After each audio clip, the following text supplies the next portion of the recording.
Study ল্যাবের আরো একটি ক্লাসে তোমাদেরকে স্বাগতম। স্টাডি ল্যাবের আজকের ক্লাসে আমরা আলোচনা করব রিপোর্ট রাইটিং নিয়ে।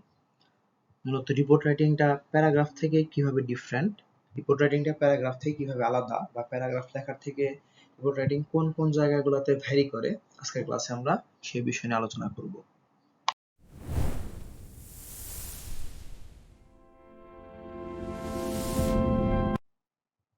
চলো দেরি না করে শুরু করা যাক আজকের ক্লাস। রিপোর্ট রাইটিং এর ক্ষেত্রে আমাদের যে বিষয়গুলো মাথায় রাখতে হবে সেই বিষয়টি হলো, আমরা যখন একটা রিপোর্ট লিখব, রিপোর্ট লেখার ক্ষেত্রে আমরা রিপোর্টের যে তথ্যগুলো আশা করি, অর্থাৎ আমরা যখন পত্রিকাতে কোনো রিপোর্ট পড়ি সেই রিপোর্টগুলা আমাদেরকে যে তথ্যগুলো দেয় তা হচ্ছে কি ঘটেছে, কখন ঘটেছে, কোথায় ঘটেছে, কেন ঘটেছে এবং কিভাবে ঘটেছে। অর্থাৎ একটা রিপোর্ট আমাদেরকে এই তথ্যগুলো দিবে। অর্থাৎ থিওরিটা হচ্ছে এরকম, 4W ডাব্লিউ গুলো হচ্ছে হোয়াট কি ঘটেছে, কখন ঘটেছে, কোথায় ঘটেছে, কেন ঘটেছে, এবং 1H একটা H সেটা হচ্ছে হাউ কিভাবে ঘটেছে। অর্থাৎ একটা রিপোর্ট আমাদেরকে এই তথ্যগুলো দিবে। উদাহরণস্বরূপ যদি কোথাও দুর্ঘটনা ঘটে, কি ঘটনা ঘটছে, ঘটনা হচ্ছে দুর্ঘটনা, কোথায় ঘটছে, কখন ঘটছে, কিভাবে ঘটছে, কেন ঘটছে। হয়তোবা চালক অসচেতন ছিল, তিনি হয়তোবা গাড়ি চালানোর সময় ফোনে কথা বলছিলেন, সো এই কারণে ঘটছে। কখন ঘটছে, কোনো একটা সময় আমাদেরকে বলতে হবে, কোন তারিখ বলতে হবে, বা হচ্ছে দিনটা মেনশন করতে হবে। কোথায় ঘটছে সেই পার্টিকুলারলি জায়গার নাম আমাকে বলতে হবে, এবং কিভাবে ঘটছে, হয়তোবা একটা বাস আসতেছিল অপর দিক থেকে আর একটা ট্রাক আসতেছিল ফুল স্পিডে, এইভাবে দুর্ঘটনা ঘটছে, তারা তাদের গতি নিয়ন্ত্রণ করতে পারে নাই এবং একজন চালক ফোনে কথা বলতেছিল, সো এইভাবে দুর্ঘটনা ঘটছে। মূলত রিপোর্টগুলো এইভাবে লিখে। অর্থাৎ আমরা রিপোর্টে যে জিনিসগুলো আশা করি সেটা হচ্ছে কি ঘটেছে, কোথায় ঘটেছে, কখন ঘটেছে, কেন ঘটেছে এবং কিভাবে ঘটেছে। এই রিপোর্টগুলো আমাদেরকে এই তথ্যগুলো দেয়, বা আমরা যখন পত্রিকাতে কোনো রিপোর্ট পড়ি আমরা সাধারণত এই জিনিসগুলো এক্সপেক্ট করি একটা সংবাদ থেকে বা একটা রিপোর্ট থেকে। রিপোর্ট লেখার ক্ষেত্রে আমাদেরকে যে বিষয়ে প্রথম ফোকাস করতে হবে বা যে বিষয়টা প্রথম মাথায় রাখতে হবে সেই বিষয়টা হলো, যখন আমরা রিপোর্ট লিখব, রিপোর্ট লেখার শুরুতে রিপোর্টের চমৎকার আমরা একটা হেডলাইন দিব। তবে আমরা হেডলাইন শব্দটা উল্লেখ করব না, হেডলাইন শব্দ উল্লেখ না করে একটা হেডলাইন লিখব, এবং হেডলাইনকে মূলত আই ক্যাচিং হতে হয় বা চমৎকার হতে হয়, যাতে পাঠক নিউজটার প্রতি আকর্ষণ ফিল করে বা সে নিউজটা পড়তে আগ্রহী বোধ করে। এবং এই হেডলাইনটা লিখতে হয় সম্পূর্ণ ফ্রেজে। অর্থাৎ আমরা যে হেডলাইনটা লিখবো, হেডলাইন কখনো ক্লজে হবে না। ফ্রেজ কি জিনিস? ফ্রেজ হচ্ছে যে জায়গাতে একগুচ্ছ শব্দ থাকবে কিন্তু কোনো সাবজেক্ট প্লাস ফাইনাইট ভার্ব থাকবে না। এবং আরেকটা বিষয় হচ্ছে, এই ফ্রেজ, এই হেডলাইনটা যেমন আমরা ফ্রেজে লিখবো, তার পাশাপাশি আমাদের সম্পূর্ণ রিপোর্টটা মূলত অবজেক্টিভ পার্সপেক্টিভ থেকে হবে। অর্থাৎ রিপোর্টার বা আই স বা I see, I think, I believe, according to me, এই জিনিসগুলা আসবে না। আমরা যদি কোনো সোর্স দিতে হয় আমরা বলবো according to the I witness, প্রত্যক্ষদর্শী ভাষ্য অনুযায়ী। বা আমরা সোর্স দিব, যদি ঘটনাক্রমে কেউ মারা যায়, ডাক্তার এই সোর্সটা দিছে, বা ডাক্তার তাকে মৃত ঘোষণা করছে, রিপোর্টার বা আমি কিন্তু মৃত ঘোষণা করি নাই, আই বলবো না। বা এরপর হচ্ছে যদি কোনো কেসের বিষয় থাকে সেক্ষেত্রে আমরা বলবো according to the officer in charge বা officer in charge of local thana বা পুলিশ স্টেশন। সেক্ষেত্রে আমরা তাদের সোর্স দিয়ে বলবো। রিপোর্টার বলছে বা আমি বলছি, এই শব্দগুলো আমরা অ্যাভয়েড করবো। আমরা আই উই, অবজেক্টিভিটি বলতে মূলত আমরা আই উই আস আওয়ার এই শব্দগুলো অ্যাভয়েড করব, মি এই শব্দগুলো অ্যাভয়েড করব, এবং একই সাথে আমরা প্যাসিভে লেখার চেষ্টা করব এবং চেষ্টা করব কিছু ডিরেক্ট ন্যারেশন দিয়ে দিতে, বিশেষ করে কোটেশনের ক্ষেত্রে, কারো জবানবন্দি উল্লেখ করার ক্ষেত্রে আমরা ডিরেক্ট ন্যারেশন দিয়ে দিব, যাতে এই রিপোর্টটা আরো বেশি রিয়েল মনে হয়। আমরা এতক্ষণ যে নিয়মগুলো দেখলাম সেই নিয়মের প্রেক্ষিতে আমরা এখন বেশ কয়েকটি রিপোর্ট দেখব, যাতে আমাদের আইডিয়াগুলো ক্লিয়ার হয়ে যায়।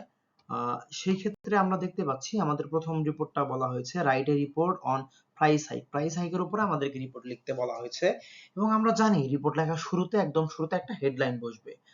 হেডলাইন হিসেবে যদি আমরা শুধু প্রাইস হাইক দেই, এই শব্দটা মূলত রিপোর্টের থেকে অনেকটা বেশি প্যারাগ্রাফের মতো শোনায়। আমরা price hike, load shedding, traffic jam, মূলত এগুলা প্যারাগ্রাফ হিসেবে পড়েছি, বাট আমরা যখন রিপোর্টটা লিখবো, রিপোর্টের যে হেডলাইনটা থাকবে সেই হেডলাইনটা অবশ্যই প্যারাগ্রাফের যে টাইটেল ছিল তার থেকে একটু ভিন্ন হবে। উদাহরণস্বরূপ আমরা বলতে পারি এই ক্ষেত্রে price hike A burden on middle class, অর্থাৎ প্রাইস হাইকটা হচ্ছে মধ্যবিত্ত শ্রেণীর উপরে একটা বোঝা। আমরা এই জায়গাতে যে শব্দগুলো দেখতে পাচ্ছি এই জায়গাতে আসলে কোনো সাবজেক্ট প্লাস ফাইনাইট ভার্ব অর্থাৎ ক্লজ এই ফরম্যাটটা ফলো করা হয়নি, অর্থাৎ এই অংশটুকু কিন্তু পুরো ফ্রেজে আছে। সো আমাদের হেডলাইনগুলো এরকম আই ক্যাচিং হবে যাতে পাঠককে সহজে আকৃষ্ট করতে পারে। সো প্রাইস হাইক দ্রব্যমূল্য বৃদ্ধি এ বার্ডেন একটা বোঝা অন দ্য মিডল ক্লাসের উপর। সো এরপরে রিপোর্টারের যে পরিচয় সেক্ষেত্রে বলা হয়েছে যে ব্যক্তি রিপোর্টটা লিখছে এই নামটা চাইলে দেওয়াও যায়, চাইলে অ্যাভয়েডও করা যায়, এটা বাধ্যতামূলক না, কেউ চাইলে দিতেও পারে তার নাম, না চাইলে নাও দিতে পারে। কিন্তু যদি নাম লেখে সেক্ষেত্রে কমা দিয়ে তার পরিচয় স্টাফ রিপোর্টার অথবা স্টাফ করেসপন্ডেন্ট এই অংশ কিন্তু অ্যাভয়েড করার কোনো সুযোগ নেই, আমাকে অবশ্যই স্টাফ রিপোর্টার অথবা স্টাফ করেসপন্ডেন্ট এটা বলে দিতে হবে। এবং তারপরে কমা দিয়ে পত্রিকার নাম আসতেছে, The New Nation, The New Age, The Daily Star, এরপরে কমা দিয়ে যে জায়গা থেকে রিপোর্টটা করতেছে, যেই জায়গার রিপোর্টটা, যদি চট্টগ্রামে কোনো রিপোর্ট হয় সেক্ষেত্রে আসবে চট্টগ্রাম, যদি রাজশাহীর কোনো রিপোর্ট হয় সেক্ষেত্রে রাজশাহী, যদি জয়পুরহাট সীমান্তের যে আমরা এখন পুশিন বা পুশব্যাক দেখছি সেই জায়গার কোনো রিপোর্ট হলে জয়পুরহাট, এবং তারপরে কমা দিয়ে যে তারিখে রিপোর্টটা করা হচ্ছে সেই তারিখ এবং পরবর্তীতে কোলন। অর্থাৎ আমরা শুরুতে দেখতে পাচ্ছি রিপোর্টে একটা হেডলাইন বসবে, হেডলাইনটা ফ্রেজে হবে এবং হেডলাইনটা এরকম price hike A burden on middle class. এরপরে যে রিপোর্টার তার পরিচয়, তার নাম তিনি লিখতে পারেন চাইলেন, না চাইলে নাও লিখতে পারেন, নাম লিখলে নামের পরে কমা, তারপরে তার পদবি অবশ্যই লিখতে হবে স্টাফ রিপোর্টার অথবা স্টাফ করেসপন্ডেন্ট, তারপরে কমা দিয়ে তিনি যে পত্রিকার জন্য কাজ করেন, the Daily star, the New Nation, the independence, এই পত্রিকাগুলোর নাম, তারপরে কমা দিয়ে তিনি যেই জায়গা থেকে রিপোর্টটা করছেন সেই জায়গার নাম, তারপরে কমা দিয়ে তিনি যেই তারিখে রিপোর্টটা লিখছেন সেই তারিখ এবং এরপরে একটা কোলন। এবং তারপরের লাইনে আমরা চেষ্টা করব তারপরের লাইন থেকে শুরু করতে, যদি পরের লাইন থেকে শুরু না করে আমরা যদি এই জায়গা থেকেও শুরু করি সেই ক্ষেত্রেও হবে, কিন্তু তাহলে আমার এই রিপোর্টারের পুরো আইডেন্টিটিটুকু, অর্থাৎ এই যে রিপোর্টারের নাম থেকে, তার পদবি থেকে, তার পত্রিকার নাম থেকে, জায়গার নাম থেকে এবং তারিখ পর্যন্ত আমাকে আন্ডারলাইন করতে হবে। তবে বেটার যদি আমরা কোলন দিয়ে একটা লাইন নিচে নেমে যাই। এরপর আমাদের রিপোর্ট শুরু হচ্ছে, বলা হয়েছে ইন রিসেন্ট টাইম, সাম্প্রতিক সময়ে, the prices of essential commodities, যে জরুরি যে পণ্য সামগ্রী আছে তার দাম, কমোডিটিস মানে হচ্ছে পণ্য দ্রব্য এরকম বোঝায়, এসেনশিয়াল মানে হচ্ছে প্রয়োজনীয়, সাম্প্রতিক সময়ে প্রয়োজনীয় দ্রব্যমূল্যের দাম আর অন হাই রাইজ, এটা বৃদ্ধি পেয়েছে বা খুব বেশি। All previous records of high price have already been broken, অর্থাৎ বর্তমান সময়ে দ্রব্যমূল্যের যে দাম সেটা আগের দামের যে রেকর্ডগুলো ছিল সেই রেকর্ডগুলোকে ব্রেক করে ফেলছে। বলতেছে all previous records of high price have already been broken, আগের পণ্যগুলোর যে দাম ছিল সেই দামগুলা ব্রেক করে ফেলছে। যেমন আমরা দেখতে পাই আমেরিকা এবং ইরানের যুদ্ধ শুরু হওয়ার পরে আমাদের যে সিলিন্ডার গ্যাসগুলো ছিল যেগুলো বাসা বাড়িতে ব্যবহার করতাম তার যে দ্রব্যমূল্যের দাম যে মাঝে মাঝে বাড়তো, সেই এখন যে বৃদ্ধি পেয়েছে সেই বৃদ্ধি কিন্তু আগের যত দাম বৃদ্ধির রেকর্ড ছিল তাকে ছাড়িয়ে গেছে। এরপর বলতেছে rice, fish, meat, chicken, edible oil অর্থাৎ ভোজ্য তেল, গ্রোসারিজ মুদি দোকানের যে পণ্য সামগ্রী, vegetables are being sold at exceedingly high price, অর্থাৎ চাল, মাছ, মাংস, মুরগি, ভোজ্য তেল, মুদি দোকানের পণ্য সামগ্রী, ভেজিটেবল, শাকসবজি এগুলো হচ্ছে চড়া দামে বিক্রি হচ্ছে। The price hike hits the common people seriously, যারা সাধারণ মানুষ, দ্রব্যমূল্য বৃদ্ধিটা সাধারণ মানুষকে সরাসরি প্রভাবিত করে। While visiting different kitchen market in Dhaka city, যখন ঢাকা শহরে বিভিন্ন বাজারে ঘুরে দেখা হয়েছে, কাঁচা বাজার ঘুরে দেখা হয়েছে, yesterday গতকালকে, it was found that এটা দেখা গেছে যে the price of coarse rice was taka 60 per KG, অর্থাৎ যে মোটা চাল আছে, কোর্স রাইস মানে হচ্ছে মোটা চাল, মোটা চাল 60 টাকা দরে বিক্রি হচ্ছে, and the fine rice at 90 per KG এবং চিকন চাল 90 টাকা কেজিতে বিক্রি হচ্ছে। এই জায়গাতে আমরা যদি একটু খেয়াল করি, ইট ওয়াজ ফাউন্ড দ্যাট, এই জায়গাতে কিন্তু বলে নাই, রিপোর্টার কিন্তু বলে নাই আই ফাউন্ড দ্যাট, সে কিন্তু খুব ইন্টেনশনালি আই শব্দটা অ্যাভয়েড করে গেছে। সো আমরাও, বা এই জায়গাতে কিন্তু বলে নাই it was found by me, সে আই মি এই সাবজেক্টিভ পার্সপেক্টিভটা দূর করে আলাদা করে রেখে গেছে বা সে বাদ দিয়ে গেছে। সো গতকাল যখন while visiting different kitchen markets in Dhaka city yesterday, যখন ঢাকা সিটিতে গতকালকে বিভিন্ন কাঁচা বাজারগুলো ঘুরে দেখা হয়েছে, ইট ওয়াজ ফাউন্ড দ্যাট, এটা দেখা গেছে যে প্রাইস অফ কোর্স রাইস অর্থাৎ মোটা চাল 60 টাকা কেজিতে বিক্রি হচ্ছে মোটা চাল, এবং যে চিকন চাল সেটা 90 টাকা কেজিতে বিক্রি হচ্ছে। তারপর বলা হচ্ছে the price of all other necessary items, অন্যান্য যে প্রয়োজনীয় দ্রব্য আছে জিনিসপত্র সেগুলাও হ্যাভ ইনক্রিজড মেনি ফোল্ডস, অর্থাৎ সেগুলো উল্লেখযোগ্য পরিমাণে বৃদ্ধি পাইছে। If this trends of rising prices can not be control, যদি দ্রব্য মূল্যের এই হারটাকে নিয়ন্ত্রণ করা না যায়, the people of lower income group will not be able to buy their daily necessities, যারা নিম্ন আয়ের লোক আছে তারা তাদের যে প্রয়োজনীয় জিনিসপত্র সেগুলো কিনতে সক্ষম হবে না, তারা কিনতে পারবে না। so they will suffer untold sufferings, সেক্ষেত্রে তাদেরকে অবর্ণনীয় দুঃখ কষ্ট ভোগ করতে হবে। it is good news that the authority concerned has informed us, যারা এটা স্বস্তির বিষয় যে সংশ্লিষ্ট কর্তৃপক্ষ আমাদের সংশ্লিষ্ট কর্তৃপক্ষ অবগত করেছে, আমরা আজ বলবো না, জায়গাতে আজ নাই। It is good news that, এটা সুসংবাদ যে, বা এটা স্বস্তির সংবাদ যে the authority concerned has informed, যে কর্তৃপক্ষ সংশ্লিষ্ট কর্তৃপক্ষ আছে তারা অবগত করেছেন, they are working to control this situation, তারা এই অবস্থা নিয়ন্ত্রণে নেওয়ার জন্য কাজ করছেন, এট এনি রেট, যে কোনো মূল্যে, এন্ড দ্য ইফেক্ট, এবং এই প্রভাবটা উইল বি ভিজিবল, দেখা যাবে, দৃশ্যমান হবে, উইদিন এ উইক, অর্থাৎ এক সপ্তাহের মধ্যেই এই প্রভাবটা দেখা যাবে। অর্থাৎ তারা যে সংশ্লিষ্ট কর্তৃপক্ষ যে দ্রব্যমূল্য হ্রাসের জন্য কাজ করছেন, এই প্রভাবটা সম্ভবত এক সপ্তাহের মধ্যেই বাজারে দেখা যাবে।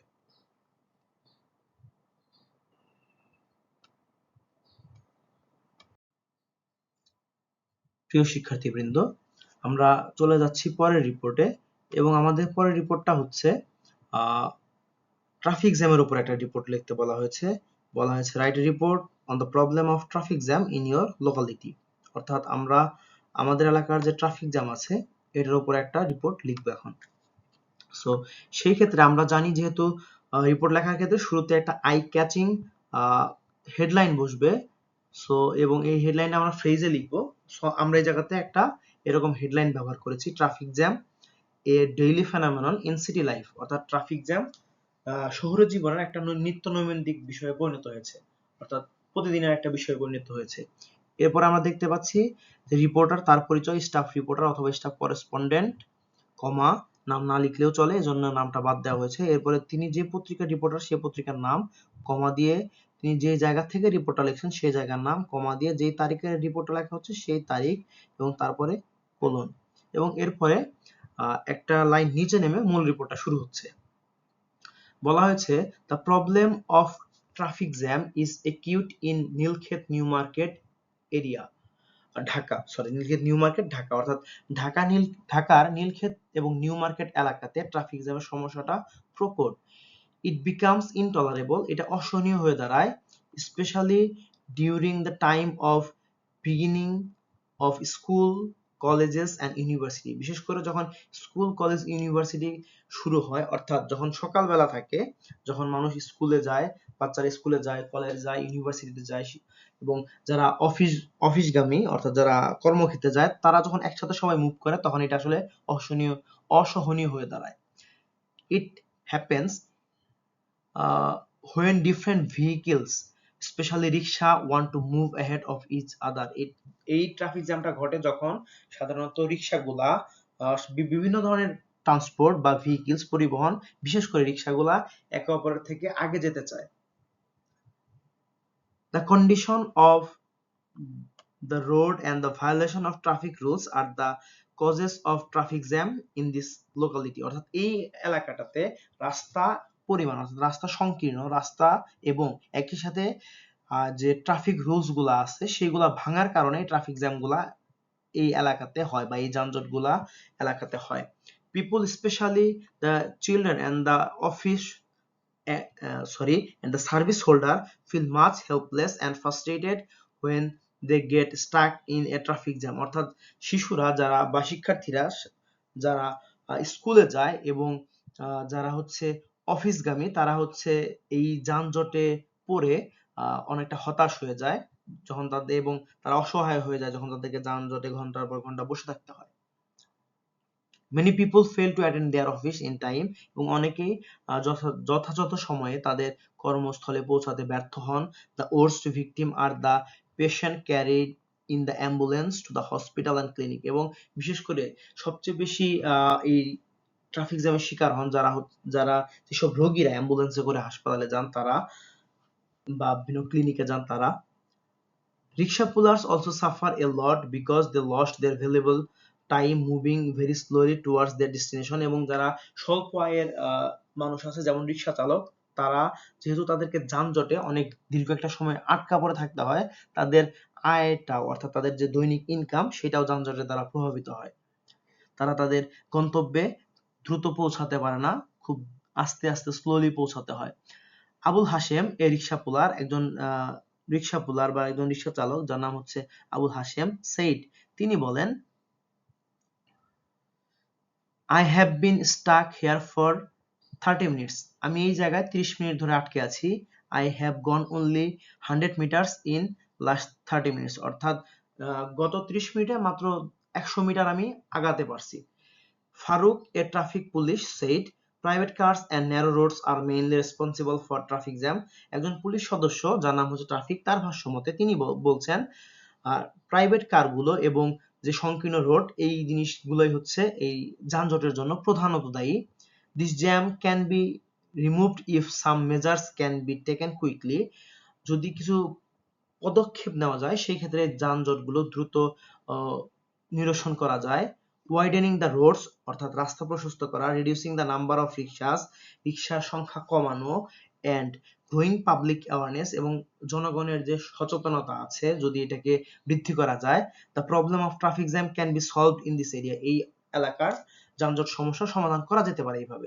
Dwellers of this locality এই এলাকার যারা অধিবাসী আছে expect that তারা প্রত্যাশা করে গভর্নমেন্ট and other authorities সরকার এবং অন্যান্য কর্তৃপক্ষ কনসার্ন যারা জড়িত এই বিষয়ের সাথে বা ট্রাফিকের সাথে would come forward তারা এগিয়ে আসবে ইমিডিয়েটলি দ্রুত to solve this problem বা the problem এই সমস্যা সমাধান করার জন্য।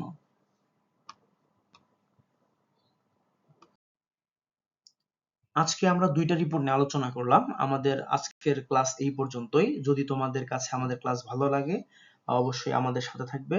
আমরা চেষ্টা করব পরবর্তীতে এই ধরনের ক্লাসগুলো নিয়ে তোমাদের সামনে হাজির হতে।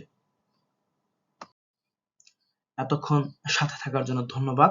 আশা করি এই ক্লাসগুলো তোমাদেরকে সুন্দর রিপোর্ট রাইটিং পরীক্ষার খাতায় লিখতে সাহায্য করবে।